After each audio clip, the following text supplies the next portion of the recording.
Hello and welcome. Welcome here, the video where you're going to pick up 7 modes in French. We are talking about conjugation, French conjugation today, not any type of conjugation, obviously the one that you are interested in. Hopefully you are interested in learning French, otherwise I don't know what else you could be doing on this channel except for watching someone comb his beard. Sometimes I do that during class. I hope it doesn't matter. It doesn't bother you. I know that, in class, for example, I was not allowed to whistle. Like, I would whistle, and, well, the teachers would get annoyed, and I would get punished for whistling because obviously it is not authorized to be happy in certain circumstances. Within certain circumstances. And today, the 7 modes of the French language, what are they? We're going to sink our teeth into that topic together right now. And, oh, it didn't work? Okay, now it does. You can probably see on screen right now, hopefully you see it, that there are 4 personal modes in French. You also see that there are 7 conjugation modes in French. And we're gonna have a look at them, each of them, briefly. This video is not long, so hopefully you will stick to the advice I will be giving and better your understanding of the French conjugation. What is a mode? Is probably a question that you may ask right now. Okay, we're going to learn modes, but what is it, right? What is it? And a mode is the way the narrator considers the action expressed by the verb. Let's let it sink in for a second.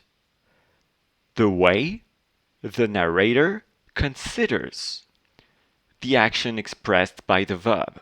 Okay, so if you want an example of that, you will have the indicative tense, the indicative mode, right? Indicative mode, indicatif in French, and that's the first word in French that you hear in this video, which is interesting for a French learning video. But hey, we're not here to practice conversation, right? We are there to unravel the mysteries of the modes of the French language. L'indicatif. L'indicatif présent. We would have a sentence, like a basic sentence, like Je mange un robot, right? Je mange un robot. I eat a robot, which is a basic sentence. Le mode indicatif is not whether it doesn't matter if it's in the past, the present, or the future. It doesn't focus on that. The mode is the way the narrator wants to express what's happening. So here, the narrator in the indicative mode wants to express something happening in something real, something that's taking place in reality.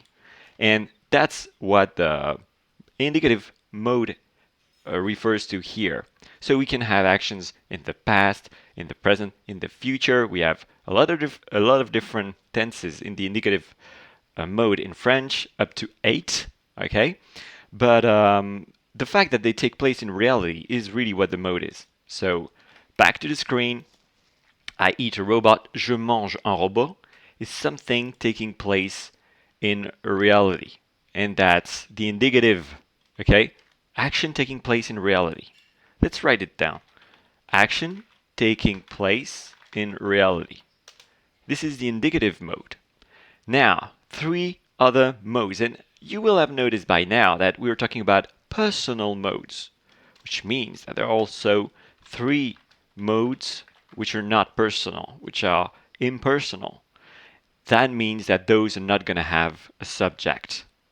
Okay, the personal modes have a subject, which means they are conjugated according to the subject. And here in the sentence, Je mange un robot is the first person in the singular form. Je mange un robot. Action taking place in reality. But if we have the imperative, impératif, au présent, we're going to have mange un robot. Someone telling you to eat a robot, which happens these days. And mange un robot, it's like you give an order. Okay? It's an order, command. When you want to order and boss people around, is a great mode to sink your teeth into. And that's the second time I already say that. I really want to eat a robot, right? Order, command. Order, command.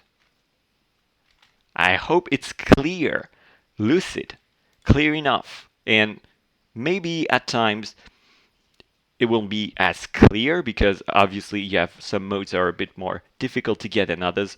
But so far, so good. Actions taking place in reality, this is the indicative, and orders, commands, this is the imperative.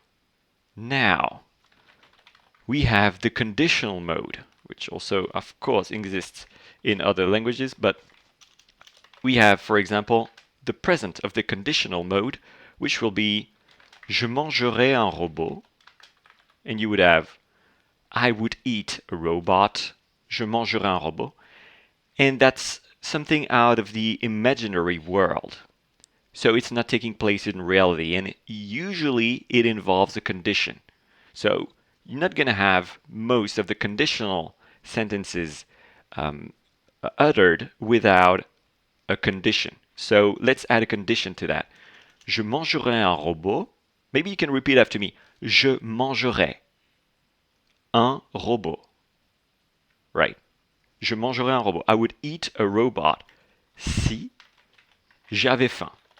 If I was hungry. Okay? If I was hungry, I would eat a robot. So here, the conditional modes is something out of the imaginary world, something imaginary, and usually involves a condition. I would eat a robot if, oh, forgot the robot here. I would eat a robot if I was hungry. So 3 out of 4 already, and now, last but not least of the personal modes of the French language, we have the subjunctive, and this one is dreadfully fearful for those who believe that it is hard to learn, but really it isn't. It's not hard to learn. It involves a set of rules to follow, but it's pretty straightforward once you get the gist of it. How to use them, how to use those circumstances where we're gonna have the subjunctive. So let's take an example. Oh yeah, I wrote subjunctive in English here, but this is not English, this is French. Le subjonctif présent would be il faut que je mange un robot. And here, well, I have to eat a robot. In that case, this is something that may or may not happen. May or may not happen.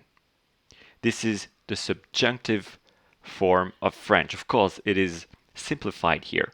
We're not going to delve in depth in the use of the subjunctive mode, but if you just know that the subjunctive mode involves something that may or may not happen, then you will try, hopefully, to separate it from the conditional form.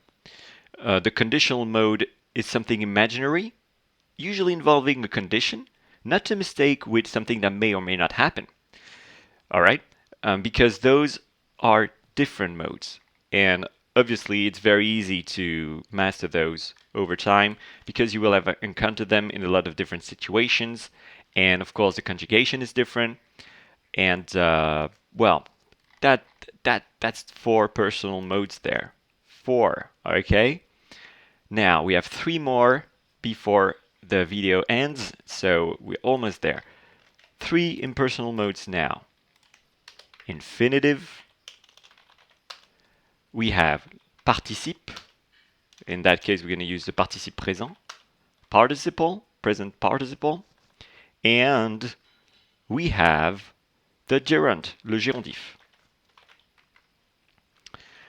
And those do not involve a subject. There's no subject there. All right. 0, hong, like we would say in Vietnamese. But in infinitive, we would have a verb like manger, because this is the example we've taken pretty much all along here. J'aime manger des robots. It would mean I like eating robots. And this manger is a verb in the infinitive form, so it just expresses the meaning of the verb without any conjugation. It's very easy to use, no subject either. J'aime manger des robots. So expresses the meaning of the verb. Okay, all right. Now we have le participe présent. And this one can get a bit tricky to understand. I rarely hear students use the participe présent like at all. It happens, but it's rare because it can be mistaken for an adjective at times. And let's take an example to illustrate what I mean. You would have, for example, un robot dansant would not be the same as il y a un robot dansant dans la rue. Un robot dansant would be a dancing robot, and il y a un robot dansant dans la rue would be there's a robot dancing in the street. And here we would have an adjective, un robot dansant, it's an adjective, so it describes the word, but un robot dansant dans la rue would be something, it's a verb, okay? It describes what the robot does right now. Il y a un robot dansant dans la rue. There's a robot dancing, going through the motions, and this is happening now. And so it's a verb, okay? And because it's written exactly the same, it's very easy for students to get mistaken between the adjective form, un robot dansant, and the participle, le participe présent, which is, in that case, well, not an adjective, but a verb. Finally, we have the gerund. And here, we're just going to take the participe présent form of a verb. Il y a un robot dansant dans la rue. So that was the previous sentence. But here, we would be using the gerund if we wrote en dansant, le robot attire l'attention. Whilst dancing, the robot attracts attention. Can you repeat after me that sentence? En dansant, le robot attire l'attention. All right? En dansant, le robot attire l'attention. So here we have that formula. En plus participe présent equals gérondif. En dansant, le robot attire l'attention. And in English, it would be whilst dancing, the robot attracts attention. And that wraps it up. As you can see, there is no subject here. En dansant is not conjugated with a subject. This is why it pertains to the impersonal mode of the French language. And here, there we have it. Okay, it wraps it up. So let's sum it up now. Because we got this show on the road now, it's time to wrap it up. Put the lions in the cage. They need to get in the cage. They need to be fed right now.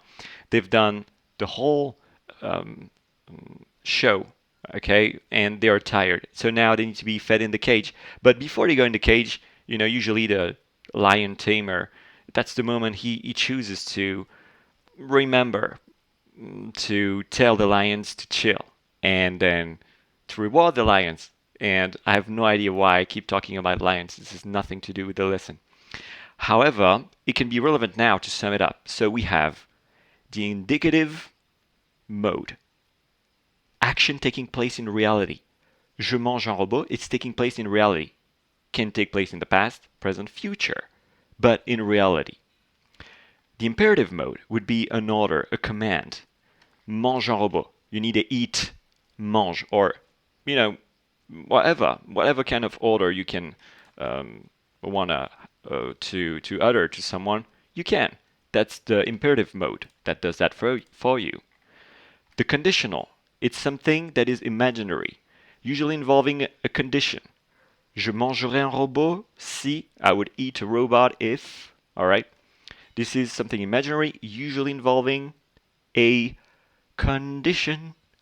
And then we have the subjunctive. And the subjunctive is something that may or may not happen. Very simplified, that explanation. But it's a good it's a good first step. It's a good first step with the subjunctive mode. Il faut que je mange un robot. May or may not happen. Maybe I'm gonna eat a robot, but then maybe I'm not gonna do that either because it would be very dangerous to eat bits of metal and lithium, right? Like lithium, swallow that thing. I know that lithium is pretty effective to soothe the nerves, and it's like lithium therapy, it's called, but I don't think it's a great idea to eat the batteries of a robot, for example. Or maybe it is. I haven't tried. And who can say something is good or bad before they tried? But eventually we have the three impersonal modes to wrap it up, which are the infinitive, which expresses the meaning of the verb. J'aime manger des robots. Manger is the infinitive mode. The participe présent, that would be something taking place during the moment of the action. So it's taking place in that moment. And unlike the adjective, like a dancing robot is different than a robot dancing. If you really understand the difference, you won't have any problems mastering the participe présent in French. A dancing robot is nothing to do with the meaning of a robot dancing. A dancing robot, a robot dancing. A dancing robot describes the state of the robot. A robot dancing describes the action of what the robot is doing. And eventually we have the gerund, which is a present participle coupled with the en preposition. And there you have it. En dansant, whilst dancing, the robot attracts attention. Le robot attire l'attention. And I think you can pat yourself on the back right now because this video was not necessarily easy to follow. I hope I didn't make it too boring. I'm trying to make it entertaining, but hey, not perfect. So it really helps if you can understand that it will take some time for you to master what a mode is and how you can use them. And this is why it's usually a great idea to practice, right? Now, how do you feel? How does it feel right now to have followed this video and hopefully having learned a little something? I hope proud or relieved. Some people don't want to feel proud after that. They just assume that it's something they need to do. Hopefully a weight has been lifted off your chest. This is really what I hope, because it can be pressuring to believe that grammar is difficult, but really, it is difficult, but we can pretend like it isn't, and then it becomes easier. And I don't know if you feel light and clear-minded enough to do a bunch of exercises, because this is obviously the best way to cement all that knowledge, all those castles in the sand that are in your head right now. We need to solidify them, and this can be done through exercises. So here is what I'm going to let you with. I'm going to tell you French grammar time, okay? And especially French lab grammar time. French lab grammar time. French lab grammar time. French lab grammar time. And I'm going to find jingle French lab grammar time, maybe about that kind of way to motivate people to do grammar. And I'd like to thank you for following this video. Please like and subscribe. I'm going to say that thing over and over again, and you've heard it, I bet, never. This is why I'm the first person probably who says that, but thank you for your attention. And now French grammar time. What? French lab grammar time. See you around.